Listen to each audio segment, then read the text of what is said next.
Você é perigoso, imprevisível, e não há lugar para você em uma sociedade que respeita a lei. Você tem 3 mandados por roubo à mão armada e 1 mandado por homicídio qualificado. Qual é a sua declaração em relação ao assassinato em primeiro grau? Culpado ou não culpado? Culpado. Michael Swanson, com apenas 17 anos, desencadeou uma onda de violência em Iowa, ceifando a vida de 2 funcionárias de postos de gasolina em um intervalo de 60 minutos. Eu, então, de forma intencional e com premeditação, atirei na balconista, causando a sua morte. Fiz isso com a intenção específica de matá-la. Em uma manhã sombria em Elgano, Iowa, Michael Swanson, disfarçado com uma máscara de esqui e armado com uma pistola, invadiu um posto de gasolina e exigiu dinheiro e cigarros de Vicky Bowman Hall, de 47 anos. Apesar de Vicky ter cooperado prontamente, Swanson ainda a assassinou. Cerca de 1 hora depois, em Humboldt, Iowa, ele perpetraria outro ataque em um posto de gasolina. Desta vez, tirando a vida de Sheila Myers. As autoridades conseguiram capturá-lo a 100 metros de distância do local dos crimes, depois de identificarem seu veículo. O fato de Swanson ter matado suas vítimas, mesmo após receber o que havia pedido, revela que seu objetivo principal era o assassinato. Para onde você atirou? Para onde no corpo? No rosto? Sim, no rosto, ok. Por que no rosto? Você fez isso de propósito. Parece que foi algo definitivo. Se era só para feri-la, por que eu a atiraria de qualquer forma? Swanson enfrentou acusações de 2 homicídios qualificados e 2 crimes de roubo. Todas as alegações sobre seus motivos foram respondidas pelo próprio Swanson. Enquanto uma das filhas das vítimas faz uma declaração sobre o impacto do crime, Swanson permanece sentado, completamente impassível. Como você pode fazer o que fez com a minha mãe e minha família? Quero saber se você se sente arrependido. Você está arrependido pelo que fez? Minha mãe Schumacher não era apenas completamente inocente, mas também era uma mulher indefesa quando você entrou com aquela arma. Você disse que fez isso por causa de cigarros e dinheiro e para que ninguém pudesse te identificar, mas eu acho que isso é uma mentira. Você fez isso, como disse depois, para se sentir poderoso. Após ser condenado, Swanson sorriu debochando das vítimas. Assassinato frio e calculista de um jovem. E sua defesa quer que acreditamos que você não tinha capacidade, que estava insano. Eu não aceito isso. Você é perigoso, imprevisível, e não há lugar para você em uma sociedade que respeita a lei.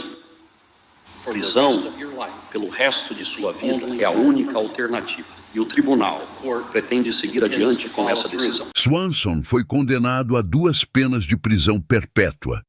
4 anos depois de iniciar sua sentença, ele cortou a garganta de outro preso. Este é Jeremy Goodale.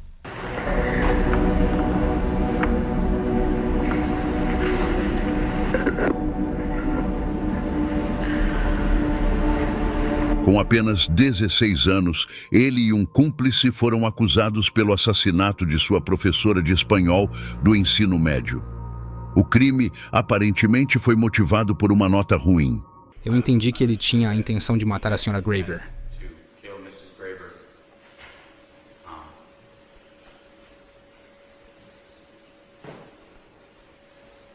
Jaden havia trazido um bastão, entre outros suprimentos, para realizar o assassinato. E depois que ele atingiu a Sra. Graver, nós a deslocamos do caminho,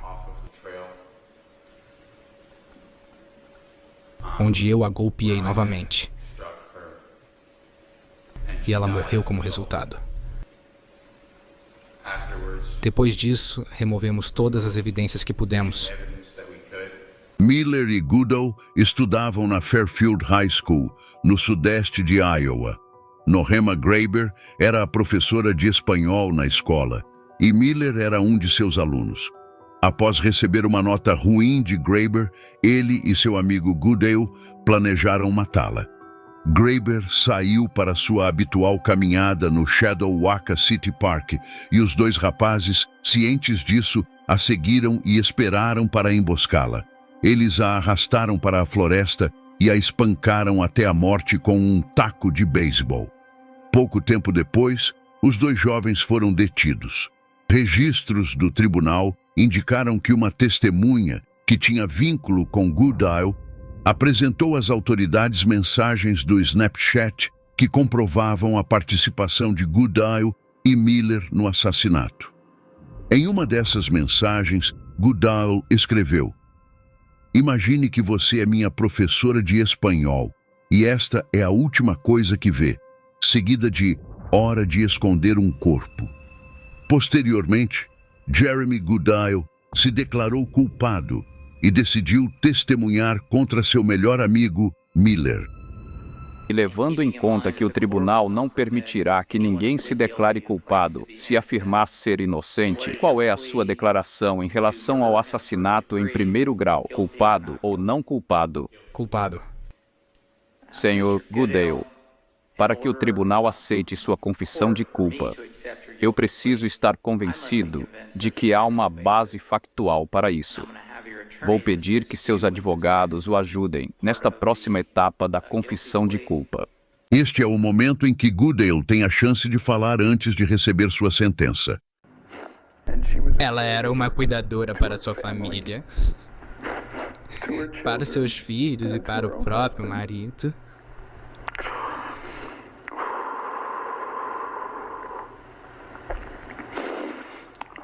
Desculpa aos amigos da senhora Graeber e aos membros da sua igreja. Sinto muito pelo que eu tirei de vocês.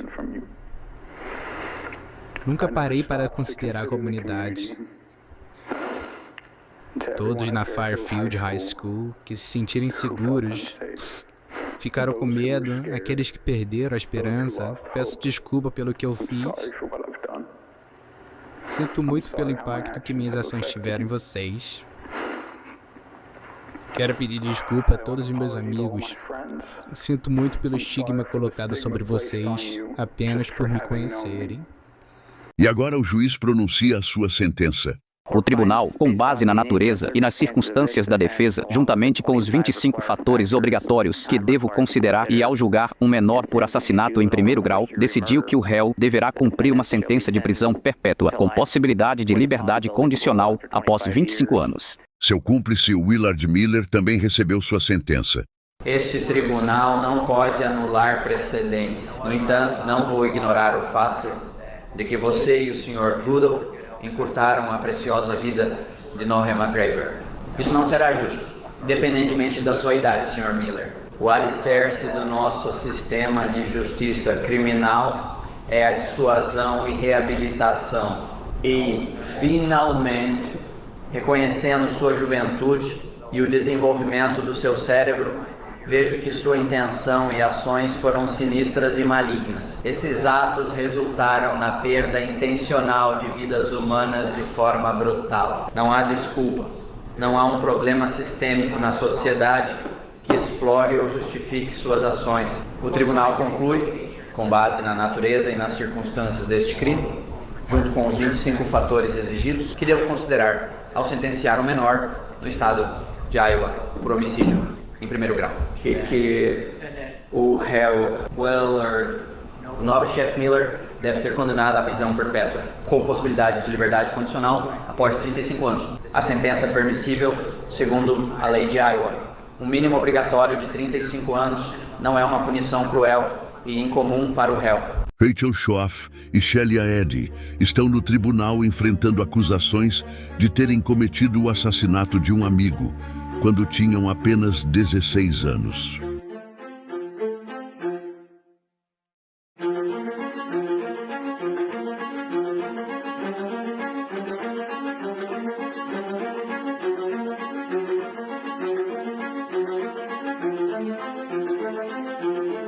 Em Star City, West Virginia, Rachel e Eddie eram amigas de Skyler Nee, de 16 anos. Segundo relatos, Shah e Eddie decidiram que não gostavam mais de Nee e, por isso, planejaram matá-lo. Quando no sinal combinado de uma contagem regressiva, 1, 2, 3, Rachel Schoff e Sheila Eddy atacaram Skyler Nee e a esfaquearam até a morte. Skyler tentou fugir, mas Rachel Schoff a derrubou, conforme relatou a polícia. Rachel descreveu a cena como tendo muito sangue, que nunca foi limpo após o ataque, permanecendo na estrada de cascalho.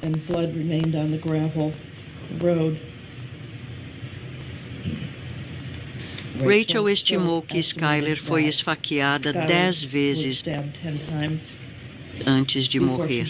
Após a confissão de Rachel, ambas as adolescentes foram presas. Rachel concordou em se declarar culpada por homicídio de 2º grau em troca de sua colaboração no caso. Eu sinto muito. E não sei se existe uma maneira adequada de fazer este pedido de desculpas, porque nem existem palavras para descrever a culpa e o remorso que sinto todos os dias pelo que fiz. A pessoa que fez aquilo não era a verdadeira eu, não a pessoa que sou, não aquilo de que sou feita, nem no que acredito. Acho que nunca imaginei que isso realmente aconteceria. Fiquei com medo e me envolvi em algo que eu não queria fazer. Nunca percebi a gravidade das minhas ações e quantas pessoas machuquei. Machuquei a família Nice e todos que amavam Skyler. Machuquei meus pais e envergonhei minha família. Machuquei também minha família estendida. Depois de garantir um acordo judicial, o juiz agora pronuncia a sentença de Rachel. Portanto, é a intenção deste tribunal sentenciar a ré como adulta, conforme estipulado no acordo de confissão. Sendo assim, Rachel Schoff, por sua condenação pelo crime de homicídio em 2º grau, crime qualificado na denúncia do promotor neste caso, a sentença do tribunal é de que você seja presa na penitenciária estadual da Virgínia Ocidental por um período de 30 anos. No entanto, ela terá a possibilidade de condicional após 10 anos. E aí, o que você acha dessa sentença aplicada? Sheila Eddy também teve sua sentença pronunciada. Sheila Eddy, pela sua condenação pelo crime de assassinato em 1º grau, após sua confissão de culpa, a sentença do tribunal é de que você seja presa na penitenciária estadual da Virgínia Ocidental pelo resto de sua vida natural. De acordo com os requisitos da Constituição dos Estados Unidos, essa sentença é tecnicamente com misericórdia, o que o torna elegível para a liberdade condicional após cumprir 15 anos. Na narrativa dos crimes mais chocantes e brutais, poucos casos são tão perturbadores quanto o de Gavon Ramsey. Em 2018, Ramsey perpetrou um ato de crueldade indescritível ao invadir a casa de Margaret Douglas, uma mulher idosa. Sua frieza e brutalidade se manifestaram de maneiras que desafiam a compreensão humana. Antes de tirar a vida de Margaret, ele a filmou enquanto ela dormia, capturando sua vulnerabilidade em vídeo. Após o homicídio, Ramsey foi além da barbárie. Ele desnudou e abusou sexualmente do corpo da vítima por mais de 2 horas e ainda registrou suas ações em uma série de fotos e vídeos, posicionando o corpo de diferentes maneiras. Porque, mesmo que ele a tenha perseguido, e mesmo que ele a tenha assassinado, filmado, abusado, despido, usado gel, escondido o corpo em um armário e ainda tenha tido tempo para procurar e revirar a casa à procura da carteira, ele sempre esteve atento ao tempo, meritíssimo. A história começou com uma decisão perturbadora. Ramsey escondeu o corpo de Margaret dentro de um armário, cobrindo-o com um aspirador de pó e roupas para ocultar seu crime. Enquanto isso, a defesa de Gavin apresentou uma argumentação complexa. Eles relataram que o jovem havia passado toda a sua adolescência sob tratamento com Zoloft, um antidepressivo, devido aos traumas resultantes de abuso infantil. A mãe de Gavin corroborou essa alegação em seu depoimento. Durante a investigação, os investigadores encontraram um caderno de memórias entre os pertences de Gavin. Este caderno revelou um aspecto inquietante de sua psique, apresentando biografias de assassinos em série, fantasias violentas envolvendo estupro, estrangulamento e homicídio, além de planos minuciosos para cometer crimes. No tribunal, Ramsey, apesar de sua falta de expressão emocional, ofereceu um pedido de desculpas pelo que havia feito. Desculpa pelo que eu fiz. Estou completamente arrependido pelo que fiz. Após isso, o veredicto final foi uma sentença de prisão perpétua para ele. Nicholas Jacob Cruz protagonizou o tiroteio mais mortal em uma escola de ensino médio na história dos Estados Unidos. Nicholas Cruz, responsável pelo tiroteio mais mortal em uma escola secundária nos Estados Unidos, enfrentou um histórico de desafios psicológicos, incluindo transtorno do déficit de atenção e hiperatividade, TDAH, e transtorno desafiador opositivo. Desculpe pelo que eu fiz. Tenho que lidar com isso todos os dias. Se eu tivesse uma segunda chance, faria tudo o que pudesse para ajudar os outros.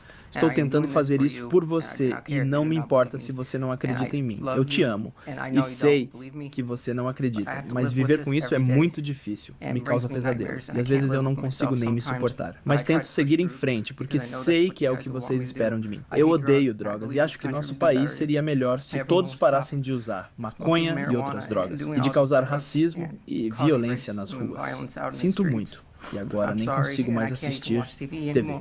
Ao longo de 3 anos, ele mudou de escola 6 vezes e foi expulso da Marjory Stoneman Douglas High School em 17 devido a problemas disciplinares. Apesar das recomendações dos psiquiatras para sua admissão involuntária em um centro de tratamento residencial, essa intervenção não ocorreu. Em fevereiro de 2017, Cruz comprou um rifle estilo AR-15, além de possuir outras armas. No dia 14 de fevereiro de 2018, Cruz voltou a Marjory Stoneman Douglas High School, onde cometeu um ataque brutal, resultando na morte de 17 pessoas e ferimentos em mais de 17.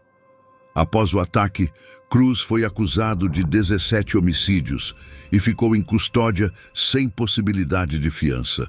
Depois de sua primeira aparição no tribunal, ele foi colocado sob vigilância suicida em uma cela isolada. Em 7 de março de 2018, um grande júri adicionou mais 17 acusações de tentativa de homicídio às já existentes.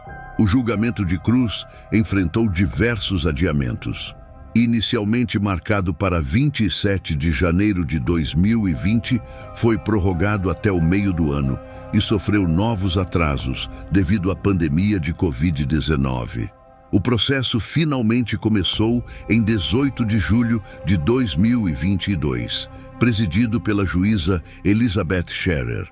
Durante o julgamento, foi exibido um vídeo da entrevista de Cruz com o Dr. Scott. No vídeo, Cruz não demonstrou arrependimento e, em vez disso, alegou que teve misericórdia de 2 de suas vítimas, Cara Loughran e Meadow Pollock. Durante o julgamento, Cruz afirmou que parou o ataque porque não conseguiu localizar mais vítimas. O Dr. Charles Scott, especialista em psiquiatria forense, diagnosticou Cruz com transtorno de personalidade antissocial, conhecido como sociopatia, transtorno de personalidade borderline, um histórico de transtorno de conduta e simulação de doenças. No dia 20 de outubro de 2022, Cruz admitiu sua culpa em todas as acusações, incluindo assassinato e tentativa de homicídio.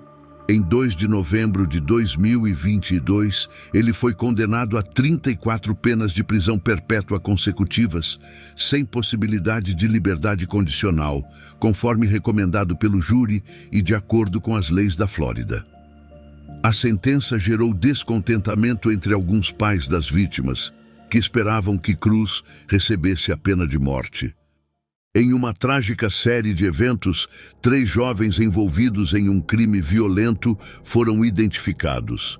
Torres, de 17 anos, oriundo do sudoeste da Geórgia, juntamente com seus cúmplices Nicholas Evans, também de 17 anos, e Seal Miller, de 18 anos, planejou e executou um roubo que terminou em assassinato. O trio foi responsável pela morte de Williams, um jovem de 21 anos. Você tem 3 mandados por roubo à mão armada e 1 mandado por homicídio qualificado. De acordo com o detetive Amy Hagwood, Evans e Miller haviam convencido Tanis de Lauren, oferecendo uma experiência íntima com Torres por $300 se ele fosse até uma área arborizada em um subúrbio de Sunny, em 7 de outubro de 2018. Quando Tanis chegou ao local, Evans o confrontou com uma arma, enquanto Miller o atacava na cabeça com um bastão. Durante a luta que se seguiu, Tanis tentou defender-se, mas foi ferido gravemente no pescoço. Miller e Evans então abandonaram Tanis, que ficou caído e sangrando na trilha. No tribunal, Torres demonstrou surpresa ao ouvir as acusações que lhe foram imputadas. Torres, Evans e Miller enfrentaram acusações de roubo à mão armada, com Evans e Miller sendo acusados de roubo à mão armada e agressão agravada. Contudo, após a coleta de provas adicionais, a polícia ampliou as acusações para incluir homicídio qualificado contra os 3. Apesar de o ato de Torres ter resultado em um ferimento à bala, as implicações das ações dos envolvidos levaram a uma escalada nas acusações. Durante uma audiência em Houston, Dexter Johnson, de 19 anos, perdeu o controle emocional ao ser condenado à morte pelo júri do condado de Harris. Furioso, ele derrubou cadeiras até ser imobilizado por cerca de uma dúzia de agentes de segurança do tribunal. A condenação de Johnson ocorreu por um duplo assassinato no condado de Harris, Texas, em 2007. Os homicídios ocorreram em 2006, quando Johnson tinha 18 anos. Ele e 4 outros adolescentes sequestraram Maria Ars e invadiram a residência de Go. Após roubar o casal, forçaram-nos a entrar no banco traseiro e levaram-nos em um passeio. Johnson, então, estuprou Ars, antes de, junto com outro jovem, matar os 2. Embora tenha sido condenado à pena de morte, a execução de Johnson tem sido repetidamente adiada, pois ele alega ter deficiência intelectual, o que o excluiria da pena capital. Em 2019, um tribunal federal suspendeu sua execução para permitir que seu novo advogado revisasse questões de apelação e possíveis erros do advogado anterior, Pat McCann. McCann acreditava que Johnson tinha deficiência intelectual, mas não apresentou essa alegação no tribunal porque o estado do Texas não havia atualizado suas diretrizes para a avaliação de deficiência intelectual. E McCann temia que abordar essa questão pudesse comprometer a defesa de Johnson em outras frentes. O novo advogado de Johnson, Jeremy Shippers, criticou o trabalho de McCann, alegando que ele não havia desempenhado um papel adequado. Shippers trouxe à tona a possibilidade de que a sentença de morte de Johnson possa ter aspectos não investigados pelos tribunais até o momento. Ele destacou as graves dificuldades linguísticas e a gagueira pronunciada de Johnson.